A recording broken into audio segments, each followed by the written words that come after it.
training center in Seattle, stay in a crazy hotel, ride buses to the training center every day at the really early crack of dawn or super late at night. All of that work is finally paid off because in your possession, you're holding those wings that you've earned. So we're going to be doing a toast to you. But first really quick little sip toast to all the instructors, but also the staff behind the scenes who got you this far. Little sip toast. Next, to all of your friends and family who are at home, who took care of the home for you, so that you could be here. To all of our loved ones at home, thank you so much. Tiny sip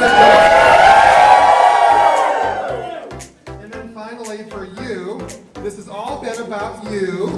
So you'd like you to think about who you're going to pick to actually pin your wings on you, because like I said earlier, that's a very momentous occasion. So carefully select somebody to do that for you.